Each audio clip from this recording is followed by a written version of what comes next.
Welcome back to my YouTube channel. I hope आप सभी अच्छे होंगे, सुरक्षित होंगे। तो ये आपके चैप्टर नंबर 8 का पार्ट 3 है। तो कल हमने हमारी ड्यूटीज़ करी थी ऑडिटर की, आज हम लाइबिलिटीज़ करने जा रहे हैं। So let's we start, time ना वेस्ट करते हुए। ऑडिटर की लाइबिलिटीज़ क्या है, उसके रिलेटेड ड्यूटीज़ आपको पता लगे क्या उसके रिलेटेड राइट्स हैं।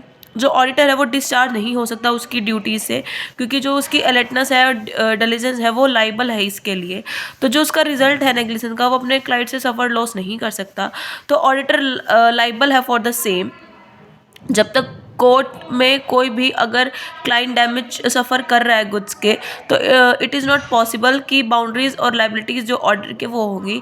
तो कुछ स्पेसिफिक लाइबिलिटीज़ होती हैं। देखिए, liability of the order in case of sole property in the जब सोल ट्रोड है तो उसको ऑर्डर को एक कॉन्ट्रैक्ट अपॉइंट करा जाता है। जब लाइबिलिटीज़ क्या होती है उस कॉन्ट्रैक्ट के प्रति कि वो स्पेसिफाइड वर्क नहीं कर सकता कॉन्ट्रैक्ट के प्रॉपरली, वो सिर्फ अपना ही काम करेगा, वो लाइबल है टुवार्ड्स हिज क्लाइंट।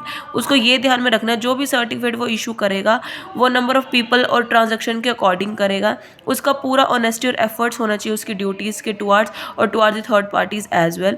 और जो बाउंड्रीज है उसकी लिमिट की वो बहुत वाइड है और वो डिपेंड करती है नेचर ऑफ द बिजनेस पे एज वेल और scope of his work specified in the contract. जो ऑडिटर है वो इंसिस्ट नहीं कर सकता क्लाइंट को ताकि वो जो स्कोप है वर्क इन राइटिंग का उस टाइम पे अपॉइंटमेंट के टाइम पे हो।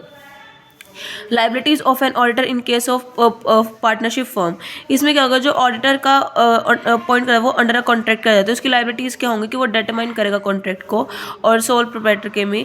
बट स्पेसिफिक प्रोसीजर क्या होते हैं रिलेशन टू ऑडिटर की वो पार्टनरशिप बिटवीन है और वो रेस्पॉन्सिबल है कंप्लाइमेंस के लिए से।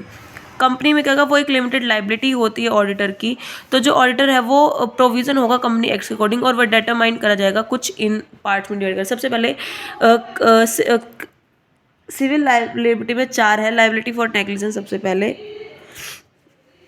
देखिए क्या है। सबसे पहले लाइबिलिटी ऑफ नेग्लिजेंस, जो ऑडिटर है वो अपना काम खुद से करेगा due to caution negligence efficiency and sincerity all the provisions made करे जाएंगे। जो भी क्लाइंट्स और प्रोविजन बने जाएंगे ऑडिटर को अवॉइड नहीं होगा और वो गिल्टी फील नहीं कर सकता ड्यू टू नेग्लिजेंस। उसको डिफ़िकल्टी होती है नेग्लिजेंस के लिए। उसका मतलब है कि वो प्रूडेंटली रीजनेबल पर्सन है और उसको सारा काम खुद से करना पड़ेगा। कोई भी एरर है तो उसको रिजल्ट देना पड़ेगा। कोई इनवॉलंटरी मिस्टेक्स नहीं कर सकता, उसको कमिट करनी पड़ेगी due to lack of knowledge. तो जो ऑडिटर है वो गिल्टी फील कर सकता है अगर कोई से गलती हो जाए। तो auditor should have a negligent work, और जब वो विदाउट एक्सरसाइज काम करेगा तो ये भी हो सकता है। जब नेग्लिजेंस हो जाती है क्लाइंट की तो उसको लॉस सफ़र करना पड़ता है लाइबल फॉर द। जो एग्जिस्टिंग नेग्लिजेंस होती है, लॉस होता है क्लाइंट के प्रति, तो वो बहुत फैक्टर डिपेंड करता है कि लॉस विदाउट नेग्लिजेंस और नेग्लिजेंस विदाउट लॉस वो कैपेबल होता है ऑडिटर की लाइबिलिटी होता है। लीगल डिसीजन क्या लेंगे कि नंबर ऑफ केसेस हैं जो फाइल होंगे कोर्ट में और उसी के अकॉर्डिंग क्या डिसीजन लेंगे। देखिए, जो उन्होंने 4-5 ये केसेस हैं उनके बेसिस पे उन्होंने ये लिया था। ये 4 केसेस दिए हुए हैं, आप इन्हें रीड कर लेना। इनका कोई भी आप एक एग्जांपल दे सकते हो, ठीक है। उसके बाद है सेकंड, सबसे पहले अगर कोई ऑडिटर ड्यूटी नहीं करता है तो उसकी पोजीशन है वो मिस फ्रीज हो जाएगी। अदर हैंड उसको प्रोहिबिटेड करा जाएगा ड्यू टू नेग्लिजेंस मिसफ्रेंस। जो भी ऑडिटर को डिस्प्रेंस ड्यूटीज़ है कॉशन इंटेंशन ऑर्डर से, उसे गिल्टी फील करना होगी और अदर हैंड से पार्शली डूइंग करना होगा और प्रोहिबिटेड करने पड़ेंगे टास्क। जो भी उसने काम कंप्लीट करा है ड्यू टू कॉशन ऑनेस्टी वो टोटली पार्शली और टोटली नॉट कंप्लीटेड माना जाएगा। सारी एक्सरसाइज करनी पड़ेंगी। और जो भी कंपनी की लिक्विडेशन है, लिक्विडेटर है, वो auditor member of the company के फाइल अगेंस्ट कर सकता है और ऑडिटर भी गिल्टी फील कर सकता है कि उसने कंपनी को ट्रस्ट नहीं किया, ब्रीच ऑफ, और प्रूफ भी कर सकते हैं। तो auditor had a duty towards the client, और ऑडिटर अगर ड्यूटी परफॉर्म ना करे टुवार्ड्स द क्लाइंट, और अगर क्लाइंट अगर सफर लॉस करे तो इन केसेस में, ठीक है। उसके बाद है कुछ लीगल डिसीजन लिए थे इन्होंने एज अ, वही केसेस हैं इसमें। यूनियन बैंक, मतलब आप इन केसेस को याद कर लेना, ठीक है। मतलब याद भी नहीं करना, बस एक रीड ले लेना क्योंकि ये ज़रूरी नहीं है पेपर के पॉइंट ऑफ व्यू से। ऊपर भी कुछ केसेस हैं, ठीक है। Liability towards third party, liability towards third party में क्या आएगा, जो भी हम इंडिविजुअल रेफर्स करते हैं, creditor, debenture holder, sellers, by creditor, वो यूजुअली एंटर करते हैं ट्रांजैक्शन को इन द ऑडिटेड अकाउंट में। अगर कोई नेग्लिजेंस या फिर मिस फिरेंसेस हो जाता है ऑडिटर से तो वो पार्टी सफर लॉस करते हैं, तो ऑडिटर वो लाइबल है उस चीज़ के लिए। तो वो कॉन्ट्रैक्ट में ऑडिटर और थर्ड पार्टी के बीच में ही होगा वो कॉन्ट्रैक्ट। अगर एब्सेंट है, मतलब एब्सेंस है कॉन्ट्रैक्ट का, तो ऑडिटर को लाइबल होना पड़ेगा उस towards the third party. Auditor अगर फ्रॉड करता है तो वो कमिट करना पड़ेगा कि लाइबल है टुवार्ड्स द थर्ड पार्टी। तो थर्ड पार्टी होल्ड कर सकता है ऑडिटर के लाइबल को, ताकि उसको जो डैमेजेस हुए हैं तो वो उसको करे। उसमें क्या करेगा, जो बैलेंस शीट एंड प्रॉफिट होगा उसे वो इनएक्यूरेट इन्फॉर्मेशन कंटेन करते हैं। जो ऑडिटर है वो अवेयर है इनएक्यूरेसी और रेगुलेटरीज के बारे में, और जो थर्ड पार्टी उसने एंटर करी है ट्रांजेक्शन को बट अकाउंट सर्टिफाइड नहीं है और उन्होंने सफर लॉस करा है। तो इन्हीं के कुछ अमंग केसेस हैं, वही मैंने हर में केसेस आ रहे हैं, ठीक है। And the companies not liable for negligence, इसमें क्या आएगा, जब ऑडिटर का पार्ट होता है, कोई पार्टी सफ़र लॉस करते हैं तो ऑडिटर को वो करना पड़ता है, क्योंकि वो कॉन्ट्रैक्ट ऑडिटर और थर्ड पार्टी के बीच में होता है, जो अबव मेंशन करा गया है। लाइबल फॉर फ्रॉड क्या होता है, जो ऑडिटर है वो लाइबल है टुवर्ड्स थर्ड पार्टी, क्योंकि उसने गिल्टी है, उसने फ्रॉड करा है और थर्ड पार्टी को लॉस हुआ तो वो लाइबल है उसके लिए। और तो ऑडिटर को क्या क्या करना है, जो ऑडिटर है उसने अनट्रू स्टेटमेंट दी है, वो अवेयर नहीं है, वो अनअवेयर है स्टेटमेंट के बारे में। जो भी स्टेटमेंट उसने मेड करी है वो थर्ड पार्टी के ट्रांजेक्शन एंटर हुई है कंपनी में, और जो थर्ड पार्टी एंटर कर रही है ट्रांजैक्शन का उसको उसकी वजह से सफर लॉस करना पड़ रहा है, जिस वजह से ऑडिटर को मतलब कोर्ट में ये केस देना पड़ेगा और उसे गिल्टी फील करना पड़ेगा। मोरल लाइबिलिटी इसमें क्या आएगी, जो भी हमारा ऑडिटर है वो लाइबल होता है थर्ड पार्टी के थ्रू पे, तो वो प्रोफेशनल ऑनेस्टी है, उसको ये ध्यान रखना पड़ेगा। जो मेनली लाइबल हो रहा है टुवार्ड्स थर्ड पार्टी, तो उसको पूरा अफेक्शन मिलना चाहिए, पूरी सोसाइटी में ट्रांजैक्शन मिलनी चाहिए। अगर वो लाइबल नहीं है तो भी उसका मॉरली लाइबल्स बनना पड़ेगा towards them. Liability under the companies act, जो according to section 35 and companies act, जो भी ऑडिटर अगर रॉन्ग स्टेटमेंट देता है, मतलब अनट्रू स्टेटमेंट देता है, मिस स्टेटमेंट, तो जो प्रोस्पेक्टस है कंपनी के आ जाएगा और वो लाइबल होगा फॉर द सेम। और जो भी उसने डैमेजेस करे हैं थर्ड पार्टीज के थ्रू, इन्वेस्टर्स को हुए, डिबेंचर होल्डर्स को है, प्रोस्पेक्टस के बेसिस पे एज अ रिजल्ट उन्हें लॉस हुआ है, तो ऑडिटर लाइबल है। ऑर्डर कैसे लाइबल है, क्योंकि उसने अनट्रू स्टेटमेंट दी है और प्रोस्पेक्टस में इंक्लूड भी नहीं किया है। पीपल जो उन्होंने शेयर्स और डिवेंचर्स परचेज करें उनको स्टेटमेंट अच्छे से नहीं मिली है और इन्वेस्टर्स को लॉस हो रहा है। और ऑडिटर लाइबल है कुछ इन सर्कमस्टेंस के, जो ऑडिटर है उसने विड्रॉ करा concern from the statement before the date of issue of prospectus, and जो प्रोस्पेक्टेड इशू करा विदाउट एनी अप्रूवल करा है। एज सुन एज जो ऑडिटर है वो अवेयर है अनट्रू स्टेटमेंट के बारे में, प्रोस्पेक्टस के बारे में, और उसने विड्रॉल कर लिया immediately without declaring the truth and physical publicly, उसने मतलब सच ना बताते हुए भी उसने अप्रूवल दे दिया। जो ऑडिटर है जो उसने इशू प्रोस्पेक्ट कर दिया बिफोर, जब तक हमने अलॉटमेंट ही नहीं अलॉट करे, ना ही शेयर्स करे, ना ही डिबेंचर करे, और ना ही उसने कंसर्न ली, ना ही पब्लिक नोटिस दिया इसके इफेक्ट में। ऑडिटर के पास पूरे सफिशिएंट एविडेंस है कि उसने बिलीव है उसके पास कि उसने अनट्रू स्टेटमेंट दी है और वो गलत है, वो बिल्कुल सही है ये बात, मतलब गलत स्टेटमेंट दिए ये बात सही है, ठीक है। तो अंडर सेक्शन 340 कंपनीज एक्ट, तो जो कंपनी है वो लिक्विडेटेड हो जाती है और ऑडिटर को गिल्टी फील करना पड़ता है कि उसे मिसलीड करी है, तो उसके बाद हमारे डैमेजेस उसको पे करने पड़ेंगे। उसके बाद आता है हमारे क्रिमिनल लाइबिलिटी। इसमें क्या आएगा, जो ऑडिटर है उसने जब ऑडिट कंडक्ट करी थी तो लीगली वो कंसर्न था एज अ क्राइम, उसने क्रिमिनल एक्टिविटीज़ करी हैं तो उसको पनिश करा जाएगा फॉर द क्रिमिनल्स एक्टिविटीज़। तो ऑडिटर को फाइन देना पड़ेगा और साथ ही साथ मतलब जेल भी जाना पड़ेगा। तो उसके बिहाफ पे क्या क्या एक्सटेंट ले जाएंगे, जो ऑडिटर है उसके बिहाफ ने रिपोर्ट मेड करेगी, डॉक्यूमेंट्स उसने साइन करे होंगे, ऑथेंसिटी चेक करी होगी as per the requirement of conformity according to section 143 and 145। Auditor को पनिश करा जाएगा कि उसने विलिंगली करा है। और auditor being an officer of the company, उसको प्रपोज करा जाएगा सेक्शन इनके द्वारा और उसको क्रिमिनली लाइबल करा जाएगा इन अंडर सेक्शंस के अंदर, ठीक है। उसके बाद आता है जब ऑडिटर को पता चला कि उसके पास रेलिवेंट डॉक्यूमेंट्स, अकाउंट्स और बुक्स हैं विदाउट उसने इंस्पेक्टर को बिना अपॉइंट करे इन्वेस्टिगेशन कर लिया और वो पनिश करा जाएगा और 6 मंथ तक एक्सटेंड करा जाएगा। उसको फाइन भी देना पड़ेगा जब तक वो उनकी सबकी भरपाई नहीं कर देता। 20 रुपीज़ से और मेज वगैरह 1 लाख भी हो सकते हैं, उसको फ़ाइन पे करना पड़ेगा। और जो फर्स्ट डे था फेलियर का उसको कंटिन्यू करना पड़ेगा। जो भी ऑडिटर्स ने जो फॉल्स रिपोर्ट दी है, सर्टिफिकेट बैलेंस शीट दी है for the purpose of provision act, उसे सारे फैक्ट नॉनिंगली करे हैं और वो लाइबल है पनिशमेंट के लिए according to section 447 companies act 2013 के अंडर। जो ऑडिटर है उसने इंटेंशनली फेल्स एविडेंस और एग्जामिनेशन करी है बुक्स की और वो पनिशेबल है कोर्ट के द्वारा और उसको 3 ईयर्स तक सज़ा मिलेगी और एक्सटेंड 5 ईयर्स भी हो सकते हैं और उसको 1 लाख रुपए का फाइन भी भरना पड़ेगा और वो 3 लाख तक भी हो सकते हैं। जो हमारा ऑफिशियल लिक्विडेटर है उसको रिपोर्ट देनी पड़ेगी कोर्ट में और उसकी ओपिनियन जो भी है फ्रॉड के उस फ्रॉड के प्रति कंपनीज के अकॉर्डिंग उस ऑडिटर के रिगार्डिंग उसको पब्लिकली एग्जामिन करा जाएगा और अंडर सेक्शन 300 के कंपनीज एक्ट अकॉर्डिंग से पनिशेबल रहेगा। जब हमको हमारी कंपनी वाइंडिंग अप होती है, जो ऑफिसर है कंपनी का वो इंक्लूड करता है कि जो उसने फ्रॉड करे हैं, डिस्ट्रॉय करे हैं, जो भी हमारे हुए हैं उसके वो पनिशेबल है और उसको 3 साल तक सज़ा मिलेगी और वो 5 साल भी हो सकते हैं। और वही बात है कि 1 लाख तक का तो फाइन हो सकता है और मे बी वो 3 लाख भी हो जाए। जब कंपनी वाइंड अप होती है तो ऑडिटर को गिल्टी फील होता है in the relation of the company, तो वो उसको कंडक्ट करेंगे और उसको रीपे भी करना पड़ेगा सारे पेपर्स को। कंपनी कभी भी आर्टिकल क्लोज नहीं प्रोवाइड करती, ऑडिटर ही करता है, बट उसने मिसलीड करी है तो कंपनीज एक्ट के अकॉर्डिंग उसको सज़ा मिलेगी इस बात की भी।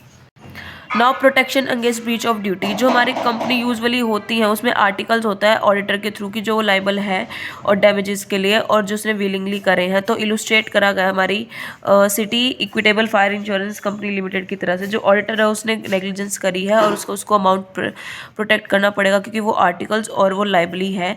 इंडियन कंपनी लॉ के अकॉर्डिंग सारे प्रोविजन होते हैं आर्टिकल ऑफ द कंपनी के और एनी कॉन्ट्रैक्ट के, तो वो एग्जाम्प्ट करे जाएंगे ऑडिटर से। वो नेग्लिजेंस के लिए जो उसने जो भी गलती करी उसको वॉइडेबल है, वॉइड है वो।